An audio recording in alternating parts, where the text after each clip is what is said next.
Bonjour à tous, avec des commentaires si élogieux, j'espère que je ne vous décevrai pas.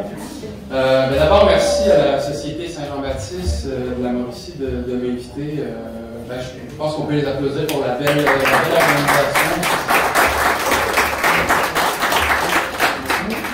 Merci de me permettre de joindre l'utile à l'agréable, c'est-à-dire l'agréable célébrer avec vous la fête, la journée des Patriotes, et l'utile, enfin je l'espère, vous parler un peu de mon livre dont le titre est La nation qui n'allait pas de soi. C'est un livre sur ce que j'ai décrit comme étant une mythologie politique, mais non pas au sens mythomane du terme, au sens, comment dire, imaginaire. C'est-à-dire, il y a quelque chose d'important chez chaque peuple, et chaque peuple est porteur d'un imaginaire, et c'est à cause de cet imaginaire-là qu'il est capable d'agir politiquement.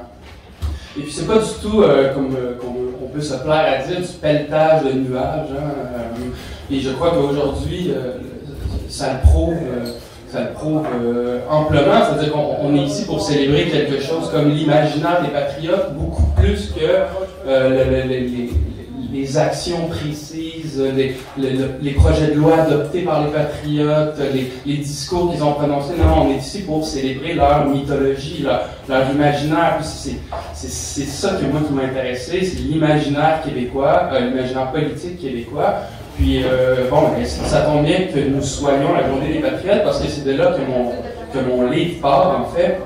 Ce sont les patriotes qui sont, à mon sens, ceux qui ont déclenché ce que j'ai appelé la mythologie politique de la vulnérabilité. Ce qui aujourd'hui nous est un peu étranger. Les patriotes symbolisent pour nous plusieurs idéaux, comme par exemple le républicanisme. C'était un des premiers mouvements qui a adopté l'idée républicaine. Les patriotes étaient très admiratifs de ce qui se passait au sud de la frontière, très admiratifs de la République américaine. Puis voilà, ils ont développé un idéal de valeur, d'égalité, de liberté. Puis encore une fois, on peut penser que ce n'est que du pelletage de nuages, mais tout récemment, il y a une loi qui s'appelle la loi sur la laïcité de l'État qui a été adoptée, et puis elle porte un idéal républicain. Donc, encore une fois, les imaginaires comptent, et ils sont très importants, à mon sens. J'espère que vous serez d'accord. Voilà, les patriotes ont incarné ça, l'idéal républicain. Aujourd'hui, quand on pense aux patriotes, on pense évidemment à l'idéal d'indépendance. Les patriotes qui voulaient accroître l'autonomie politique la nation, ce qu'on appelait alors la nation canadienne. Donc, il y a toute une mythologie de l'indépendance autour des patriotes. Une mythologie, comment dire, du courage aussi, cette petite nation qui a osé se lever contre les impérialistes, contre le pouvoir dégoûtant et corrompu de l'Empire britannique. Donc voilà, vous voyez comment, encore une fois, pour me répéter, les imaginaires sont porteurs. Et puis, aujourd'hui, peut-être que je vous inviterai à réfléchir aux patriotes d'une autre manière, justement, non pas en ce qu'ils avaient de courageux et d'indépendantistes et de républicains, pas que c'est pas important, évidemment, moi je communie à cet imaginaire-là, ça m'anime toujours, mais les patriotes sont le symbole, je crois, d'une autre mythologie, c'est la mythologie politique de la vulnérabilité. Les patriotes, ce qu'ils ont à nous apprendre aujourd'hui, c'est qu'ils étaient un mouvement à la tête d'une nation excessivement vulnérable. Puis cette prise de conscience-là de leur vulnérabilité est arrivée tout d'un coup. C'est-à-dire quand l'armée britannique essentiellement est débarquée dans les campagnes et a toute une pratique mis fin aux rébellions. Puis les patriotes ont ça à nous apprendre, je crois. C'est que du jour au lendemain, ils se sont rendus compte qu'ils étaient minoritaires. Puis c'est comme ça que notre premier historien, François-Xavier Garneau, les percevait. Il s'intéressait beaucoup moins à leurs idéologies, à leur républicanisme. Pour eux, ce que ce mouvement-là incarnait, c'était au fond notre destin en Amérique, c'est-à-dire un mouvement minoritaire qui pouvait à tout moment périr, essentiellement périr. Alors, voilà, François-Xavier Garneau, quand il brosse le portrait des patriotes, il montre que, bien que ce soit une population majoritaire dans son Parlement, en Amérique, ils sont minoritaires. Je ne sais pas si ça vous fait penser à une certaine nation en ce moment, mais voilà, peu importe l'arrangement constitutionnel constitutionnelle. Garneau va dire que ils sont minoritaires et puis ils sont absolument, comment dire, les sujets de l'Empire britannique et les sujets de l'histoire, de sorte que il faudra toujours qu'ils soient très attentifs à cette position minoritaire-là qui pourrait un jour avoir raison d'eux et avoir raison de nous, essentiellement avoir raison de la nation. Et puis c'est pas pour rien que la parenthèse des patriotes se ferme avec le rapport Durham. Hein, c'est le rapport Durham qui vient annoncer la mort d'une certaine manière du mouvement patriote et qui espère annoncer la mort de notre propre nation. C'est-à-dire, qu'est-ce que nous dit Durham? C'est bon, là il vient d'avoir des rébellions, essentiellement. Il y a une gang de francophones qui ont pris en otage le Parlement et ont voulu faire passer des projets de loi. Plus jamais on va accepter ça. Alors, qu'est-ce qu'il faut? Deux choses, une immigration massive et une minorisation des francophones. Encore une fois, je ne sais pas si ça vous sonne une cloche, mais ça fait penser à une certaine nation en ce moment, mais voilà, il dit, et puis c'est très intéressant, hein, le rapport Durham, il dit, tout ça n'arrivera pas du jour au lendemain, il faut pas s'énerver, il faut pas faire de gestes brusques, naturellement, vous allez voir, les francophones, avec le concours d'une immigration massive, vont devenir minoritaires. Une fois qu'ils seront minoritaires, le français va devenir la langue des sentiments, la langue de la famille, donc pas la langue du fric. Puis dans un mouvement naturel comme ça, ils vont devenir, et c'est là que ça devient intéressant, des Louisianais. Parce que la conscience politique d'un Lord Durham, c'était de louisianiser le Québec. Alors, bref, vous voyez comment les patriotes, et puis le mouvement qu'ils ont déclenché à la fois chez nous et chez nos adversaires qui étaient l'Empire britannique est très fécond. Et puis, c'est à cette mémoire-là que je vous invite de penser c'est avec cette mémoire-là que je vous invite à réfléchir aux patriotes. Et puis là, sans doute que vous vous dites que, bon, ce petit emmerdeur qui vient nous gâcher notre journée heureuse de célébration des patriotes, qui nous dit qu'au fond, il faut apprendre à être vulnérable, donc totalement paralysé. Et c'est à ce moment où je sors mon joker, qui est mon livre. J'ai écrit un livre, encore une fois, sur la mythologie politique de la vulnérabilité pour prouver que non, au fond, c'est pas vrai que cette idée de notre état de minoritaire, cette idée que nous étions fragiles et vulnérables en Amérique nous a paralysés. C'est le contraire, en fait. C'est moi juste prendre le gars.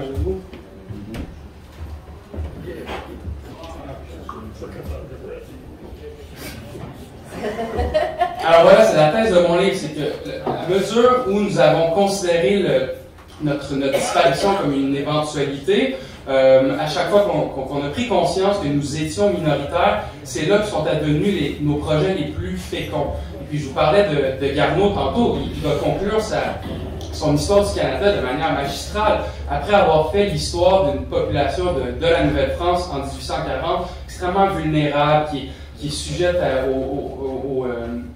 au hockey de l'histoire, qui agit jamais sur elle. C'est toujours l'histoire qui agit sur la nation, donc elle est un objet et non pas un sujet de l'histoire. Garneau va dire, en fait, je vous lis le passage qui est plutôt beau.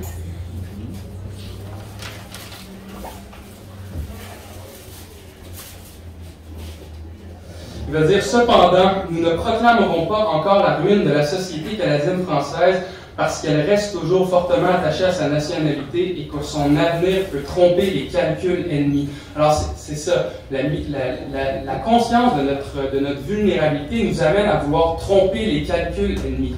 Et les calculs ennemis, c'est notre disparition. Chez Garneau, ça va se manifester, entre autres, par le désir de conservation. Puis ce désir de conservation-là, qui me semble nous habite encore aujourd'hui, n'est pas désincarné de notre situation minoritaire. Parce que nous savons que nous sommes minoritaires, que nous voulons résister et que nous tenterons de résister autant que faire se peut. Donc, l'imaginaire de la vulnérabilité n'a rien de paralysant. Elle est même à l'origine de ce que le politologue Gérard Bergeron va qualifier de première révolution tranquille avec Honoré Mercier. Honoré Mercier, un grand communiste, pourtant oublié comme beaucoup de premiers ministres, vous me direz, là, mais Honoré Mercier, qui a été premier ministre de 87 à 91, 1887 à 1891, était, lui, le tributaire, était le porteur de cette idéologie, de cette mythologie de la vulnérabilité-là, d'abord de manière biographique. Lui-même était le fils pas d'un patriote, mais d'un cultivateur qui avait aidé les patriotes, oui, c'est ça, qui avait aidé les patriotes à fuir aux États-Unis, qui avait été emprisonné. Alors, dès son plus jeune âge, enfin, Honoré Mercier a été conscient que la nation en est pas large au fond, puis qu'à tout moment, l'armée pouvait rentrer comme ça, enfermer son père. Donc, très jeune, il se rend compte de la vulnérabilité de ce qu'on appelait alors non, on appelait ça le Québec, ça ne pas encore plus, c'était plus le Bas-Canada, ce qu'on appelait le Québec, et qu'on appelle toujours le Québec. Et puis, il va aussi être le témoin de la Confédération, hein, Honoré Mercier, puis il va se rendre compte qu'au fond, ce n'est que la suite de l'Union, puis qu'on nous a rentré dans la Confédération d'une certaine manière par un vote majoritaire sans le consentement de la population. Et puis, il va bien voir que la Confédération va être d'une certaine manière le tombeau, c'est-à-dire à la fin de sa carrière, il va avoir cette phrase du genre je suis né avec cette conviction et je l'aurai jusqu'à ma mort, que la Confédération a été faite pour assimiler tranquillement la population francophone. Voilà. Donc Mercier, encore porteur de cette mythologie politique de la vulnérabilité-là, qui, encore une fois, n'a absolument rien de paralysante. Hein? Ah oui, j'oubliais presque l'essentiel. Mercier va aussi être le contemporain de la pendaison de Louis Riel. La pendaison de Louis Riel qui est, d'une certaine manière, un moment catharsique de notre vulnérabilité. Bon, bien sûr, c'était une nation métisse, mais la nation métisse, c'était une nation frère. Riel disait « nos frères »,« notre frère Riel ». Donc, vous voyez dans leur destin, encore une fois, une projection de notre avenir, c'est-à-dire une vulnérabilité extrême.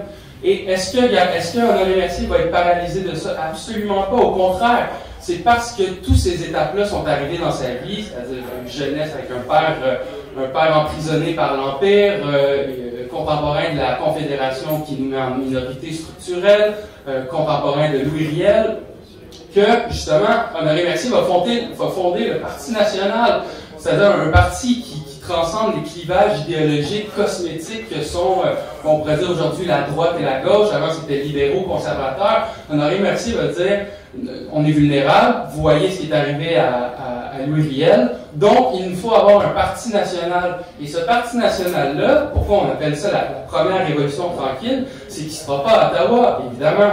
Il va se faire à Québec, parce qu'Honoré Mercier va essayer de fonder un parti national à Ottawa, mais il va bien se rendre compte que Ottawa, ce n'est pas notre gouvernement, c'est pas un gouvernement dans lequel il peut y avoir une majorité de Québécois, une majorité de francophones. Donc, il va jeter son dévolu sur l'Assemblée québécoise pour faire élire son parti national, et c'est le premier gouvernement, d'une certaine manière, nationaliste, la première révolution tranquille, comme on va dire, comme va dire encore une fois Gérard Bergeron, tout ça sur la base de notre vulnérabilité, je le répète, c'est parce qu'il fallait se rassembler dans un État sans quoi on s'étiole et on s'étiolerait. Cette conscience vive-là de notre fragilité l'a amené à avoir des politiques, mais alors là, incroyables, comme une ébauche de relations internationales. Vous vous rendez compte que le Canada français que l'on dépeint comme rifié, comme paralysé, qui va avoir un premier ministre qui va construire des relations à l'international pour être sûr de pouvoir avoir une autre vision sur nous que la vision dénigrante du pouvoir anglais qui nous regarde comme une vulgaire minorité.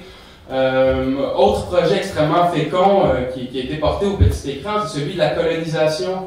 La colonisation, c'est pas un fantasme de curé, c'est le fait d'occuper un territoire qui nous serait national, c'est-à-dire le Québec. Et ce Québec-là, ce territoire-là, il faut l'occuper parce que c'est le seul endroit en Amérique où nous pouvons être majoritaires. Encore une fois, l'idée est toujours de composer une espèce de bloc, une espèce de majorité pour éviter le pire. Éviter le pire étant notre disparition. Donc, voyez ce qui se noue chez Carnot, ce qui va se passer aussi chez Honoré Mercier, qui va aboutir dans un penseur, un historien que l'on jette un peu vite, que l'on tasse un peu rapidement, mais qui est le chanoine Lionel Groulx. Hein. Beaucoup de mauvaises langues ont dit que Groulx, au fond, c'était un historien des mystiques, puis comme il invoquait Dieu, son histoire est tout à fait stérile parce que il parle de la providence. Alors que non. Groulx, c'est un véritable théoricien politique, et encore une fois, au risque de me répéter, ce qui ne sera pas la première fois, sa théorie politique part de notre vulnérabilité. Il va y avoir des passages absolument magnifiques où il va dire que le Québec, à l'époque, la nation canadienne-française, est une espèce de peuple tragique qui ne se demande pas s'il sera fort demain, mais s'il sera. Alors, une conscience très très vive de notre vulnérabilité qui va l'amener à théoriser avant la lettre la Révolution tranquille. Maître chez nous, je ne sais pas si vous le saviez, mais c'est pas Jean Lesage en 1962, c'est Lionel Groulx en 1928 dans un texte absolument magnifique, 28 ou 22, 23, peu importe. Lionel Groulx dans les années 20, dans un texte magnifique sur notre infériorité économique, qui va dire il faut redevenir ou devenir maître chez nous, c'est-à-dire occuper cet État, c'est-à-dire ce que lui va appeler l'État français, ce qu'on va appeler aujourd'hui l'État du Québec, concentrer nos énergies dans l'État du Québec pour éviter que la Confédération ait raison de nous. Et puis Groulx, bien qu'il ait été homme d'Église soumis à la hiérarchie et à l'autorité, a rebrassé les cartes totalement. Hein. Il parlait dans les années 20 de notre désir intarissable d'indépendance politique. Il disait que le Québec sera l'État national à l'intérieur de la Confédération si possible, à l'extérieur si impossible. Alors encore une fois, chez ce grand penseur-là, cette même idée que si nous n'avons pas d'État, si nous ne formons pas une majorité plus ou moins cohérente, nous allions disparaître, de sorte qu'il faut concentrer nos énergies dans cet État qui est l'État du Québec. Idée qu'il va transmettre à ses élèves, ce qu'on appelle les néo-nationalistes, ou l'école historique de Montréal, qui vont quant à eux radicaliser le constat de Groulx. Hein? Et puis c'est là que le projet d'indépendance vient vraiment se théoriser de manière, disons, structurelle. C'est-à-dire que ça devient un horizon indépassable.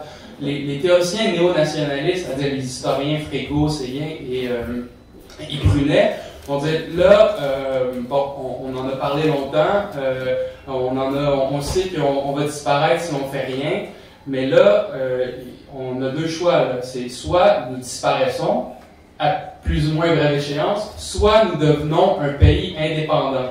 Alors, pour y revenir, même l'indépendance, son socle idéologique, la manière dont ça a été théorisé, c'est pour nous délivrer de cette situation minoritaire qui allait avoir, qui aura ou qui allait avoir raison de nous à moyen et long terme.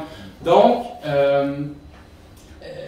voilà, ce désir d'indépendance-là pour déjouer, encore une fois, comme le disait Carnot, les calculs ennemis, c'est aussi la base de la Révolution tranquille. Hein? La Révolution tranquille, récemment, il y a toute une cohorte d'historiens qui essaie de réduire ça à la construction de l'État-providence et les services sociaux, puis on a construit des hôpitaux. Oui, certes, c'est très très important ça, mais ce genre de révolution d'État-providence-là, il y a ça dans à peu près tous les pays occidentaux. Hein. Quand on étudie la Révolution tranquille, si on veut l'étudier d'un œil à la lumière de notre histoire véritable, c'est encore une fois pour nous délivrer de notre infériorité économique, politique, de notre infériorité culturelle. Hein. Il faut lire les textes sur le mépris culturel qu'avaient certains Canadiens français pour eux-mêmes, tellement ils avaient été habitués au regard dénigrant de l'anglais maître chez nous, au fond. Alors, la Révolution tranquille, encore une fois, c'est une quête de normalité. Hein. Une quête de normalité, c'est parce que, essentiellement, notre situation est anormale. Nous sommes une minorité dans un demi-État qu'il faut construire pour se délivrer. Donc, Donc la Révolution tranquille est censée faire accoucher un peuple relativement normal, c'est-à-dire qui échappe au regard dominant, au regard du dominant, puis aux politiques du dominant. Oui, voilà. Et puis, c'est pas pour rien si la fondation du Parti québécois se fait dans le sillage de la Révolution tranquille, hein, en 1968. On se dit, bon, là, on a un État à peu près normal. Ça nous prendrait peut-être un pays à peu près normal pour composer une majorité à peu près normale et parler notre langue à peu près normalement. Donc c'est encore une fois, tout ça repose sur un socle. Et ce socle-là, c'est notre vulnérabilité nationale. La vulnérabilité nationale du Québec, c'est-à-dire cette idée qu'un jour, nous pourrions disparaître. Puis l'idée qui est commune à toutes les petites nations, au fond. Bon, les nations d'Europe centrale, à la fois Israël et la Palestine partagent cet imaginaire-là. Je vous laisse prendre parti. Les nations d'Europe centrale, je l'ai dit, ils ont tous cette idée-là qu'un jour ils allaient disparaître et que c'est parce qu'ils allaient disparaître qu'il fallait qu'ils agissent politiquement de différentes manières. Bien sûr, tous n'ont pas eu le même parcours du Québec, mais ça repose sur la même idée. C'est-à-dire nous sommes minoritaires et parce que nous sommes minoritaires, nous allons disparaître.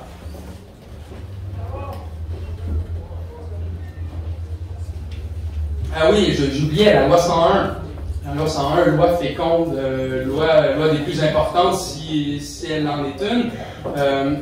C'est parce que le français était regardé de manière méprisante, et parce que c'était une sous-langue qui était après disparaître, parce que comme l'avait prescrit Garneau, comme l'avait prescrit Durham, c'était une langue qui était totalement sortie des institutions économiques et politiques. C'était pas la langue du fric, c'était pas la langue du pouvoir. Donc la loi 101, qui encore une fois prend prétexte de notre situation minoritaire pour essayer un peu d'arranger quelque chose dans l'État du Québec, c'est-à-dire faire que cette langue-là soit un peu plus respectée.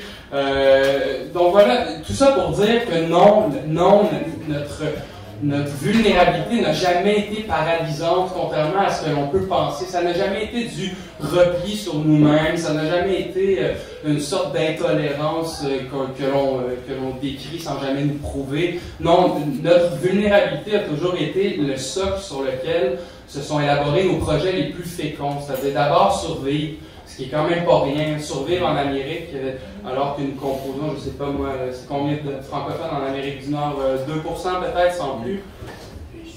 Alors d'abord survivre, et puis on survit pas parce qu'on veut avoir un bon état avec des bons services sociaux. Non, on survit parce qu'on veut protéger une langue, une culture, essentiellement une nation. Donc survivre. Ensuite, le projet de conquête d'autonomie politique prend aussi prétexte de notre vulnérabilité. Ensuite, l'indépendance prend prétexte de notre vulnérabilité. La révolution tranquille prend prétexte de notre vulnérabilité. Et finalement, la loi 101 s'appuie sur notre vulnérabilité pour agir et essayer de la conjurer. Donc non, ce n'est pas une mentalité paralysante.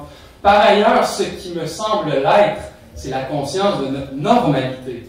Ah ben ça m'apparaît absolument paralysant. Et la preuve, c'est qu'aujourd'hui, la cause nationale est très mal en point. Et pourtant, nous croyons que nous sommes une nation plus ou moins normale, plus ou moins pérennisée. Ça va bien au Québec. Voyons, on a acheté une industrie de batterie là, dans tel... Donc c'est pas important, mais notre conscience de notre normalité, moi, elle me fait très très peur. Puis je crois que les débats autour de la loi 21 l'incarnent très très bien. De quoi on a parlé quand on a parlé et adopté la loi 21? Quel a été le discours? Le discours a été le suivant. Là, les minorités au Québec, faut leur faire attention parce que la majorité francophone, c'est comme une majorité comme les autres, là, des fois elle peut être intolérante.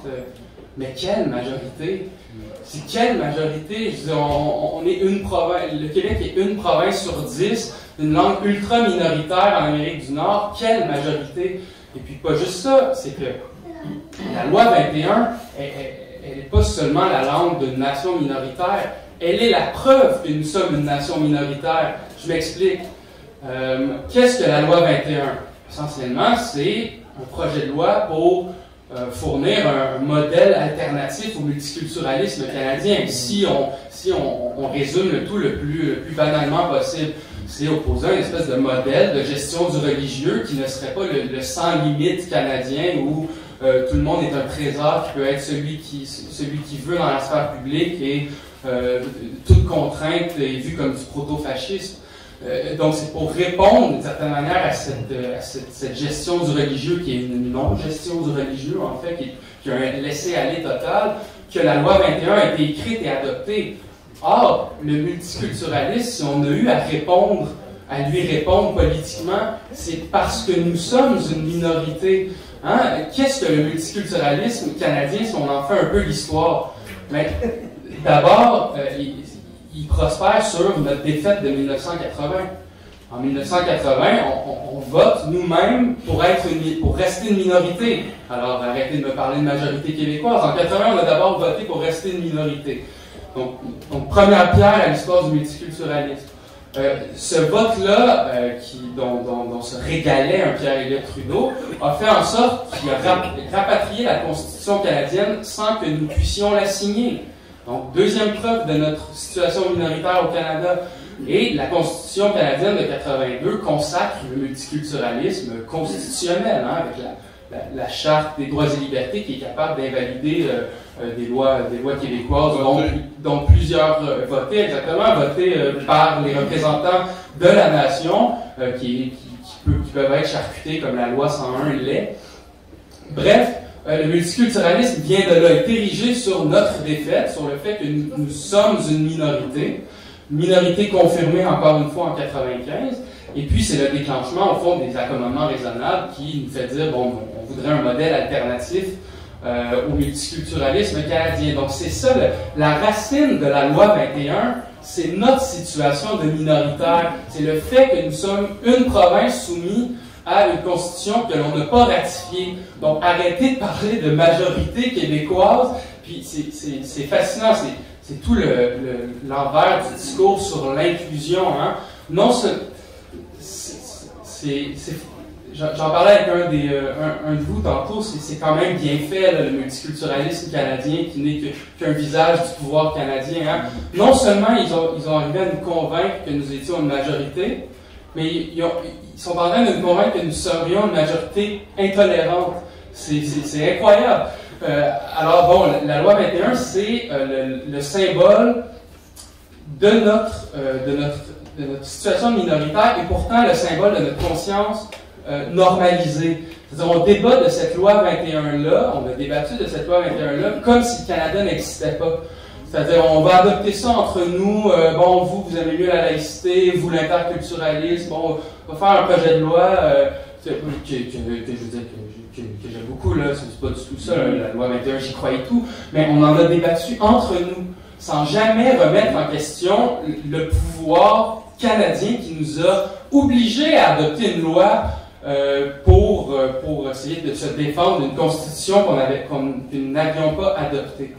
Alors, c'est une conscience, je trouve, très dangereuse, la conscience normalisée des Québécois, contrairement à notre conscience d'être vulnérable, qui avait quelque chose de très fécond, même si bon, c'est une situation très inconfortable, au moins c'est une situation qui prend acte des rapports de force. Voilà. Quand nous étions conscients de notre vulnérabilité, on était au moins conscients que nous étions une province et que nous devrions devenir quelque chose d'autre qu'une province.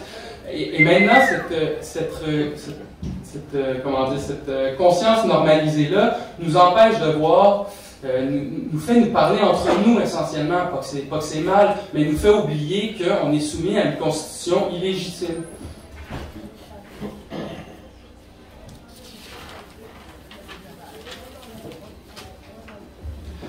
Et puis, tout ça, cette conscience normalisée-là, fait que l'on débat très rarement, puis là c'est de moins en moins vrai, mais on débat très rarement, on a débattu très rarement dans les dernières années de langue française. Hein. Maintenant, on dirait que ça nous pète à la gueule, puis on se rend compte que, au fond, on est peut-être une langue minoritaire. Oui, effectivement, on est une langue minoritaire, puis c'est longtemps cette perception de nous normaliser et pérenniser qui nous empêchait de prendre la vraie mesure de la santé du français au Québec. L'anglais régresse depuis très longtemps à Montréal et c'est seulement maintenant qu'on le voit. Excusez-moi. C'est seulement maintenant qu'on le voit, et puis c'est parce qu'on a de la misère à nous défaire de cette idée selon laquelle, bon, en ce moment, le français va mal, mais peut-être qu'il pourra aller mieux dans quoi 10 ans. Non, pas nécessairement, parce que c'est ça être une minorité dans un pays que l'on ne contrôle pas les leviers. Récemment, je ne sais pas si vous avez vu passer le reportage d'Émilie Dubreuil à Radio-Canada sur la manifestation à John Abbott. Hein? Il y avait là notre avenir. Et c'était déchirant, c'est-à-dire des Anglos qui nous disent là, écoutez, on ne fera pas de cachette, vous êtes minoritaire. Vous n'allez pas nous dire comment étudier, vous allez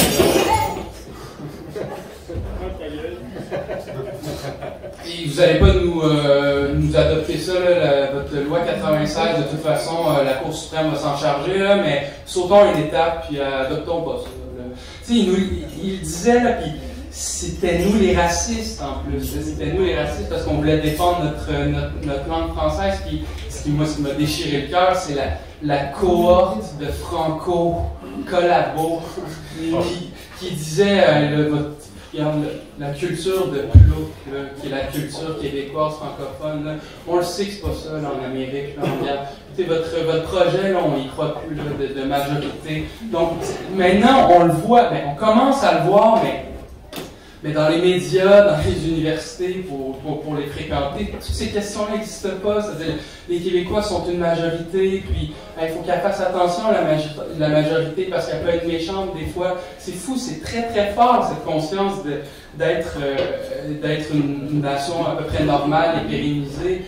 Et pourtant, quand je regarde la situation du français, moi je me dis pas qu'on est une nation normale. Puis quand je regarde la vitalité des institutions francophones, je me dis pas non plus qu'on est une nation normale.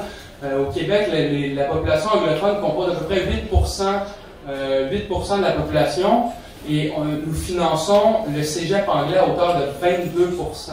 Et l'université anglaise à hauteur de 20%. Vous vous rendez compte, on finance presque le triple du poids démographique de cette entre énormes guillemets, minorité anglophone. On finance presque 3 fois plus leurs institutions pour que notre élite aille s'anglicisée. Au fond, ces institutions-là sont pas là pour autre chose. Puis on l'a vu avec la manifestation à John Abbott, puis il y avait un autre article de Radio-Canada où c'était des professeurs de cégep francophone à Montréal qui disaient là, on commence à se faire parler en anglais dans les corridors par ceux qui ont été refusés à Dawson, hein, parce que les cégeps français à Montréal sont peuplés d'étudiants qui ont été refusés à Dawson, qui sont obligés de se retrouver avec les ploucs que nous sommes, nous francophones, donc ils se parlent en anglais. Puis là, ça donne qu'ils se sont adressés au professeur en anglais. Et puis la professeure était surprise de ça. Pas moi, c'est ça être une minorité. C'est-à-dire, c'est ça se croire normal dans un bassin anglophone. C'est un jour, la vérité de notre condition politique va commencer à poindre. Et puis là, elle commence à poindre. C'est une minorité qui s'est dit non 2 fois, c'est-à-dire des institutions qui sont dévoyées par une population qui, au fond, se fait. Elle s'en fait plus d'illusions. Elle sait qu'elle est en Amérique et puis que la langue de l'avenir, c'est l'anglais. Donc, encore une fois, la conscience de notre normalité qui nous empêche de voir la situation du français et qui rend absolument hystérique tout débat sur l'immigration.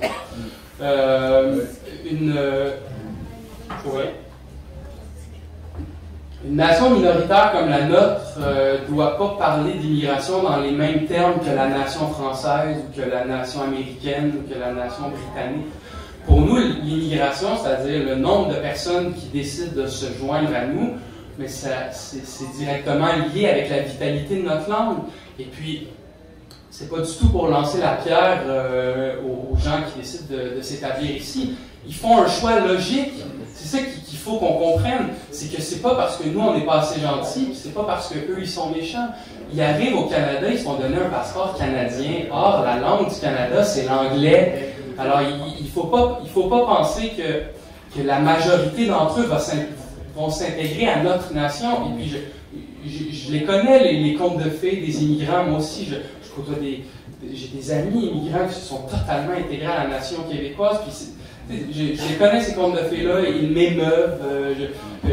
Puis je trouve ça fantastique à chaque fois que j'ai la chance de me faire raconter une belle histoire d'intégration comme ça.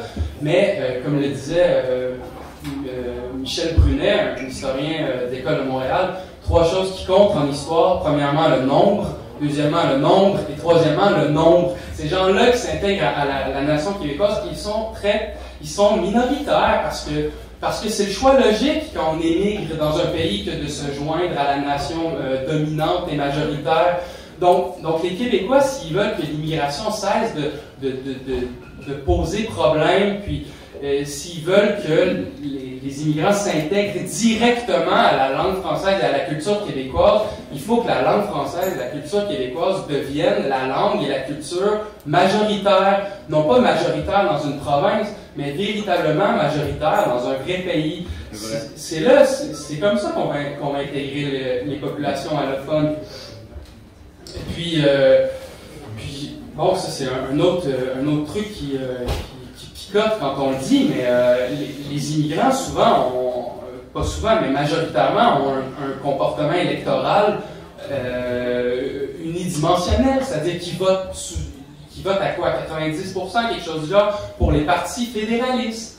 Puis, encore une fois, c'est pas pour être méchant, c'est pas pour leur lancer la pierre, ils font le choix logique que nous, si nous immigrerions dans une nation qui avait comme ça une province qui a raté 2 fois son indépendance, on ferait probablement la même chose. Donc, c'est ça, ça a un prix d'être une minorité, et puis, bon, avec l'immigration, on le voit de plus en plus avec la langue française. Puis c'est ça, tous les débats autour de l'immigration se font dans une conscience de Québec normalisé. Hein? C'est-à-dire, bon, combien on en a? 50 000, 100 000? Est-ce qu'on est capable de bien les intégrer économiquement? Puis on en parle comme si on était la France ou la Grande-Bretagne, alors que la question qu'on devrait poser, c'est combien on en a pour continuer à survivre, essentiellement. Parce que les allophones, je crois que dans une proportion de 1 sur 2, rejoignent, à plus ou moins brève échéance, l'anglosphère québécoise, puis après le Canada anglais. Donc voilà, c'est les questions qu'il faut qu'on se pose il me semble, quand on parle des débats d'immigration, c'est encore une fois sur la base de notre vulnérabilité. Autre chose extrêmement agaçant, pour ne pas dire insultant, qui découle de cette espèce de fausse conscience de notre normalité, c'est la nouvelle lecture de notre histoire. Je ne sais pas s'il y a des amateurs d'histoire ou des gens qui regardent un peu les débats historiographiques, mais les Québécois ont été transformés en blancs américains. Ce qui est totalement... C'est fascinant quand même. Les historiens qui peuplent maintenant nos universités et qui sont surfinancés par les chaires de recherche du Canada étudient le Québec comme une population blanche au même titre que le Canada anglais. C'est incroyable quand même. C'est-à-dire que nous, notre histoire en Amérique, c'est à peu près la même que le Canada anglais et les Américains. Je regrette, mais non, absolument pas. Puis c'est là-dessus que prospère la mauvaise conscience que l'on tente de nous inculquer sur nos relations avec les Autochtones. Elle n'est pas parfaite, notre relation avec les Autochtones, je suis le premier à l'admettre, mais on s'est établi en Amérique en faisant des alliances avec eux, en faisant la guerre à certains d'entre eux. C'est pas parfait, mais je veux dire, on n'est pas des Blancs américains qui les exterminaient à coups de Winchester dans l'Ouest. Alors moi, je suis pas un Blanc. Je suis un Québécois qui est tributaire de la... je suis un Québécois qui est tributaire de l'histoire du Québec. Et l'histoire du Québec, c'est pas l'histoire des Blancs canadiens, ni des Blancs polono-canadiens, ni des Blancs américains. Alors, encore une fois, c'est en continuant de ne pas prendre la mesure de notre situation politique qu'on se laisse transformer en blanc parmi d'autres. Parce que si on reprenait conscience de notre vulnérabilité, on se rendrait compte que, au fond, on n'est pas des blancs, on est des francophones qui luttent pour leur survie.